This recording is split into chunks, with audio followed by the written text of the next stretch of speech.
Hi, everybody. Welcome to our Chapter 2 video. I'm going to go ahead and share our screen and we will go ahead and get started. I'm using a new format. I'm using the Google Meets, so it's a little bit new to me. So it might take me a little bit longer to access things and to really get rolling with it. Okay, let me put this in slideshow mode. All right, I'm still not feeling great, so my voice is still a little bit messed up, but I don't want to wait. So I want to just go ahead and get rolling with all of this. So welcome to our Chapter 2 video. Basically, we're going to take a look at research methods that are used in psychological science. This particular slide has a picture of brains, like from different angles, and it has images of different neurons. For this chapter, we're going to be doing probably 4 short videos instead of one big, long, giant video. I think that'll work out better. Okay, why is research important? Well, simply said, to increase our knowledge. So that is one reason why research is so important. At one time in history, people believed that the earth was flat and that mental illness was caused by possession. So some of these earlier beliefs were, proven through science to be incorrect. If you take a look at the little alien skull down below, you'll notice the one with 3 big eyeballs on it. Okay, it's not really 3 big eyes. The third hole on the top there is caused by trephination. Trephination was an early form of brain surgery. It was done as far back, we know we have skulls dating back to 6,500 years ago, and it was done throughout the world. And one of the reasons that we think this was done was to let out evil spirits that might be causing the person to have some sort of mental illness or behave in a manner that they did not, that their culture at the time thought was not normal. Also, it could have been used for relieving pressure when somebody had a head injury or something like that. Interestingly enough, a lot of the skulls found with these trephining holes in them were healing. So we notice that new bone has been laid down around the wound so that we can see that the person did survive the surgery for at least a period of time, although we do believe that a lot of these people died due to infection at a later time. So people can be very wrong in their ideas about the world when they do not rely on evidence supported by the claims. So research is a mandatory process in validating claims. Scientific research is empirical. It is grounded in objective, tangible evidence that can be observed time and time again, regardless of who is observing. Without research, we would only have intuition and groundless assumptions. We oftentimes believe things, and things are handed down generationally that are not necessarily true. And we can do scientific research to support these ideas or to kind of throw them out.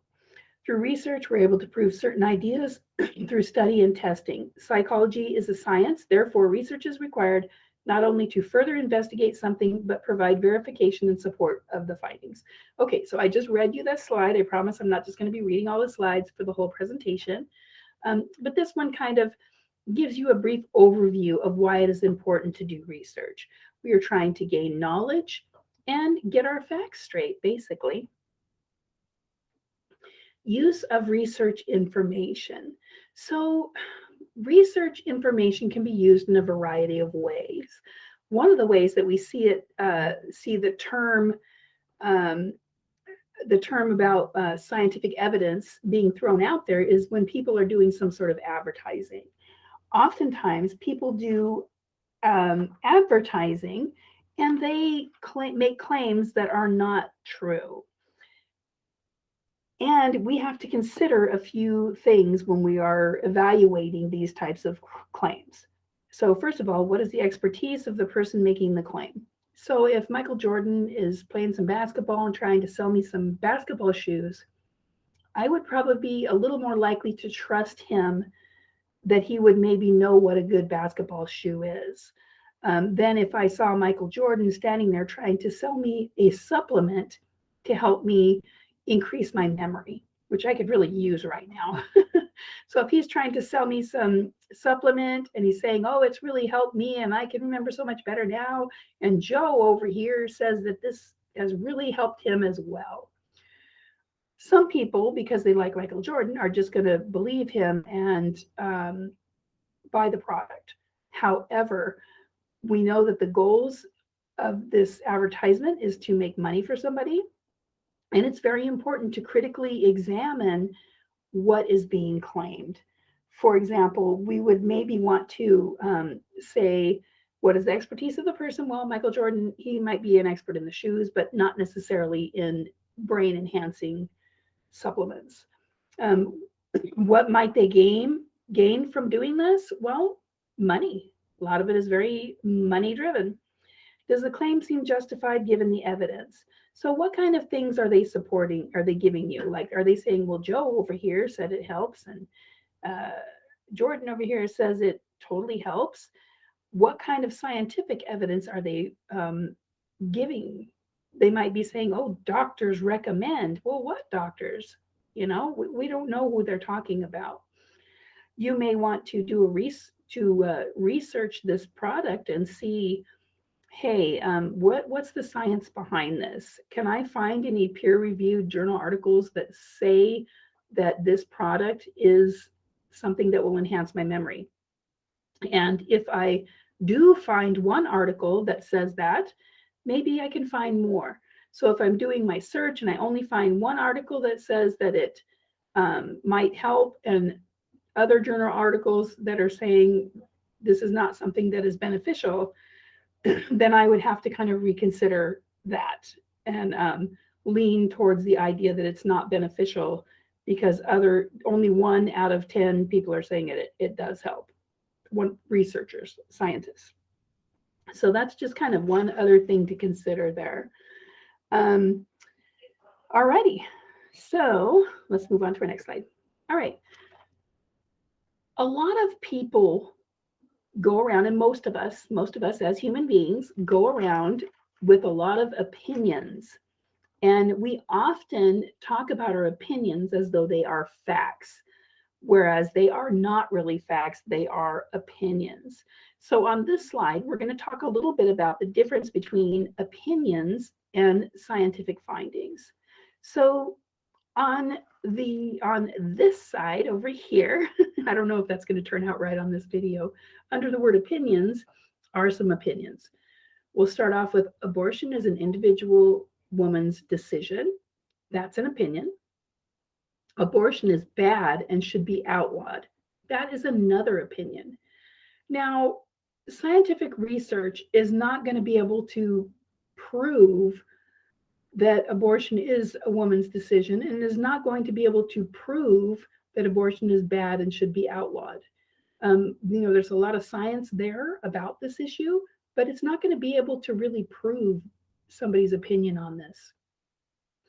What we could do is we could go over onto the scientific side under the words findings there and look at maybe the number of abortions performed per year, the ages of the people getting the abortions, at what stage the fetuses were terminated. We might even do studies to see outcomes, like what was the outcome, 5 years later of the person who had the child? What is the outcome 5 years later for people who did not have the child and had an abortion instead? So we can look at those sort of things. Now, our opinions could be based on scientific findings. In other words, we can say, well, this is what I believe because. However, in these particular cases, the science is not proving our opinion to be correct. It is just what we're using to develop our own opinion. It's not kind of a cut and dry thing.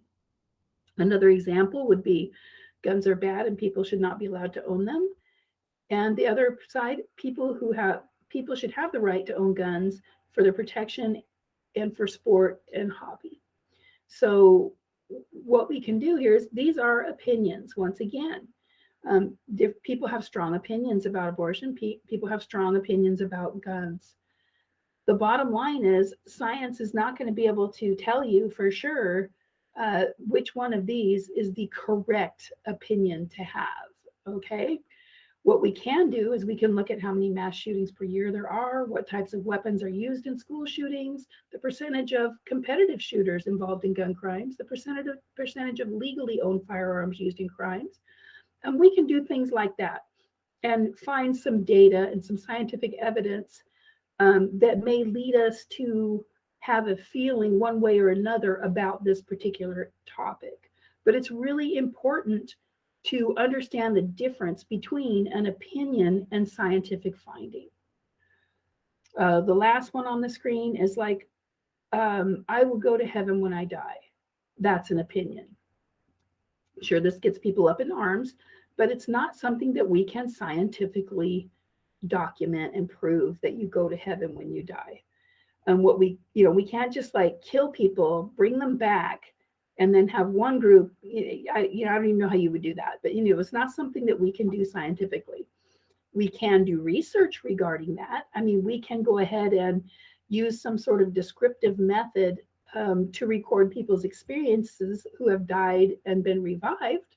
We can do something like that, but it is not going to give us a definitive answer to that question, whether or not you will go to heaven when you die.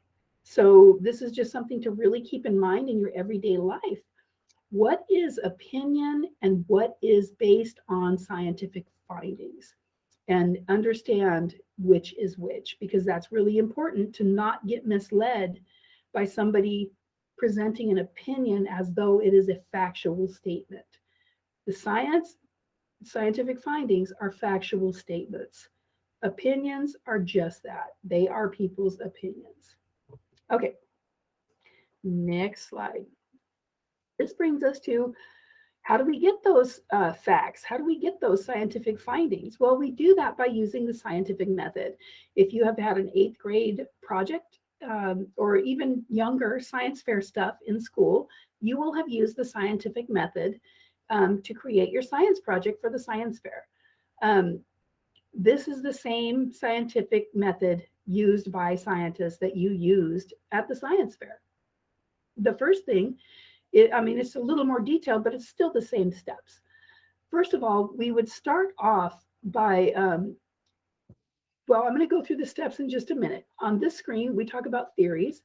Oftentimes, we start with a theory, a well-developed set of ideas that proposes an explanation for an observed phenomenon. So say there's a theory, or say I'm looking at a bunch of clients and I'm saying to myself, well, I think that females are a lot more apt to suffer from depression than males. So then I would look through see what other evidence I gather, put it all together, and maybe develop a theory. And my theory is that females are more apt to depression than males, and maybe there's a bit of research out there that is going to support that theory. Research is done. So you start with a theory, you move around, you might form a hypothesis about it. So a hypothesis is a tentative and testable statement, prediction about the relationship between two or more variables. So basically, I'll want to either, when I have this theory, I'm going to want to try to see if this theory is true. I'm going to want to do some research to either support that theory or modify that theory.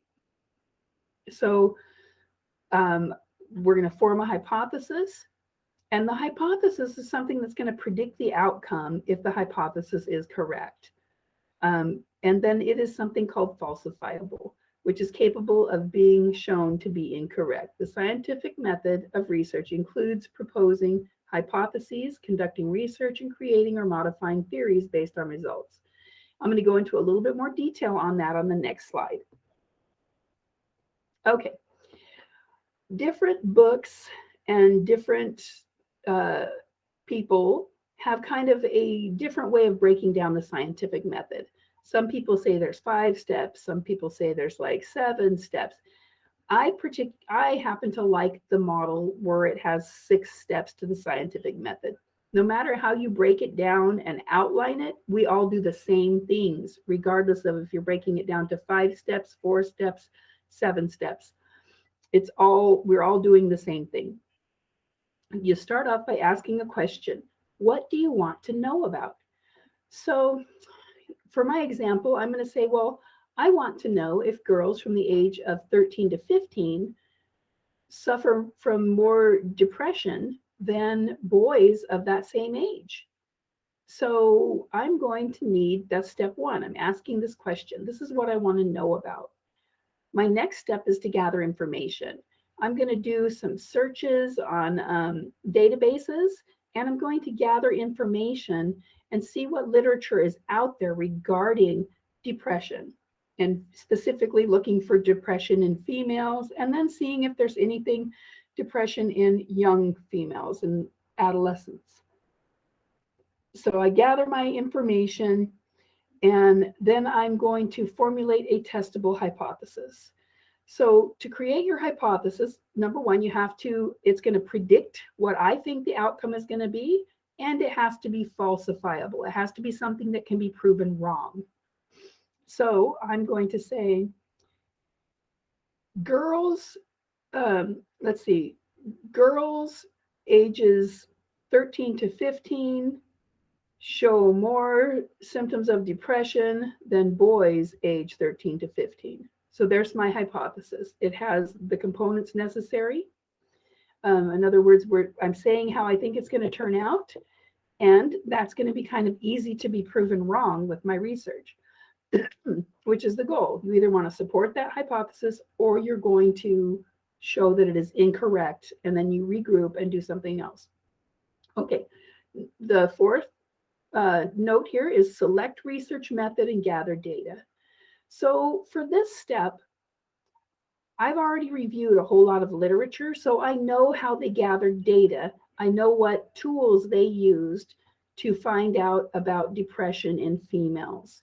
Maybe I was able to find a good questionnaire or tool to use for children in that age group that is already constructed, or maybe something has to be constructed that is specific to that age group that would work for them. So I would develop the research method, and usually that's based on previous research that's been done because somebody's already done that legwork on the methodology. We do the research and we gather that data. Number 5, we have to review and interpret the data. So in these research projects, there's usually some complex statistics that go on. We have to make sure when we're developing our study that we are using the appropriate statistics. Then we're going to review our findings, and we're going to interpret that data. And interpreting that data says, what do we mean? What did we find? If I found that the girls actually were having higher rates of depression than boys, then that would support that theory. That feeds back in and supports that theory. If I found that boys, on the other hand, in this age range, were suffering from more depression than girls, that does not support that theory. So maybe the theory is going to have to be modified when it comes to this particular age group. Or maybe it's because this is happening in a lower socioeconomic status school, or maybe a wealthier school. Maybe it's the setting that's causing these differences. Anyway, we would either be supporting that theory or changing that theory, or adding to the possibility of changing that theory. Then you have to report your findings. So once again, your findings, if everything goes well, you would submit it to one of these scientific journals, and hopefully your work would be published in a peer-reviewed journal article, or a peer-reviewed journal. And so your article would be on that APA site or somewhere, okay? So once again, when you use the scientific method, your work has to be objective, meaning, you leave the biases at the door. You try to make sure to screen out anything that could be, that could cause bias. It needs to be replicable. This is very, very important. So if somebody else does my study and it comes out very different than mine, they're using basically the same type of population, same methods, and they get a different result. say 2 or 3 people repeat this study and they get a different result than I got, then my research may not be that valid.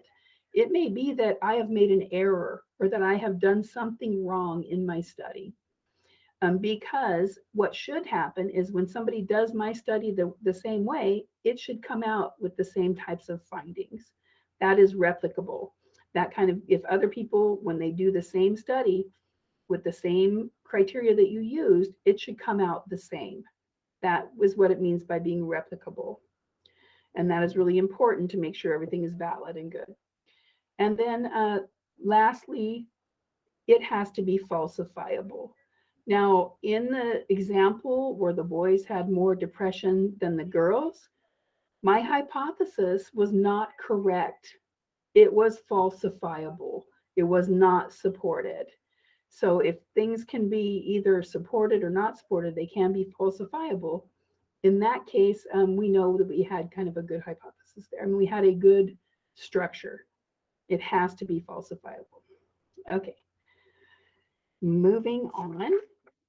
This next picture is of Sigmund Freud, and the other image is about his theory about how our consciousness works.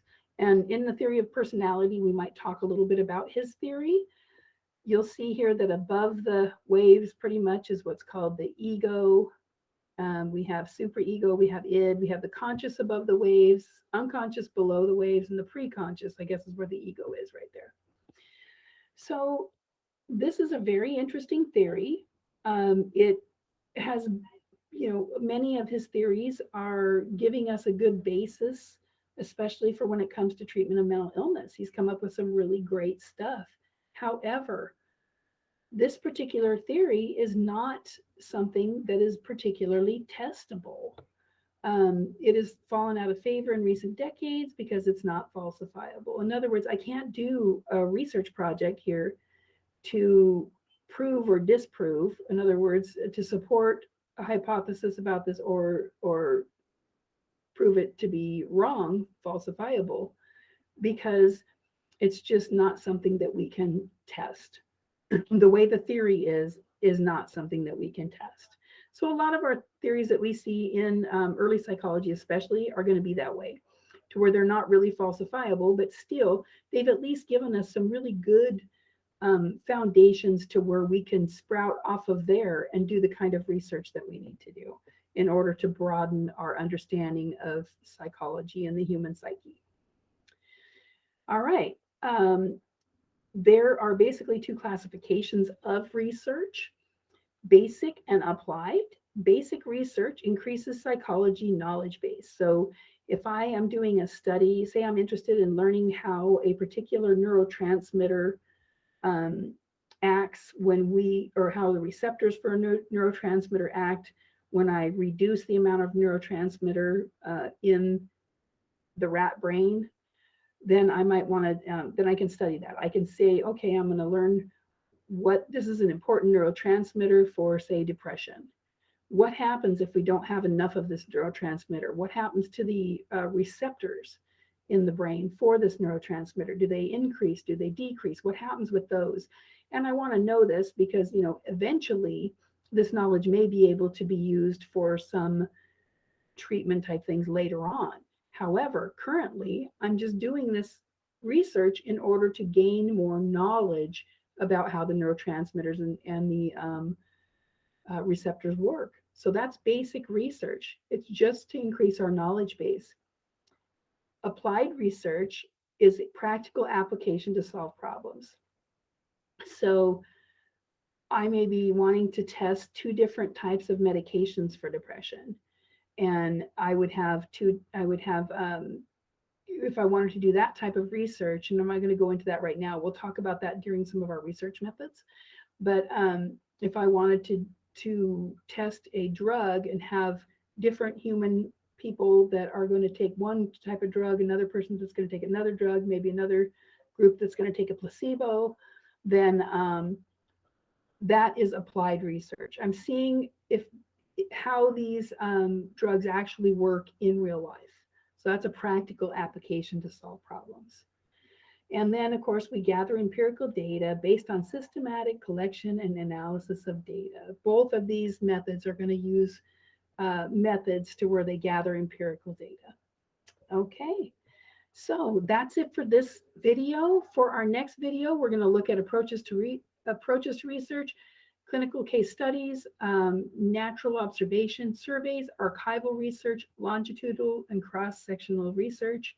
And then we'll have 2 or 3 other videos after that, looking at correlational research. Then we're going to look at experimental research, and then I'll have one on ethics. All right, so that is it. I'm going to, let's see, stop the share here. Once again, like I said, I'm a little bit rusty on, there we go. I got back, yay, on doing these media, or I'm not really very good at it yet. All right, so that is it. You guys have a lovely day and stay tuned for the next video. Bye.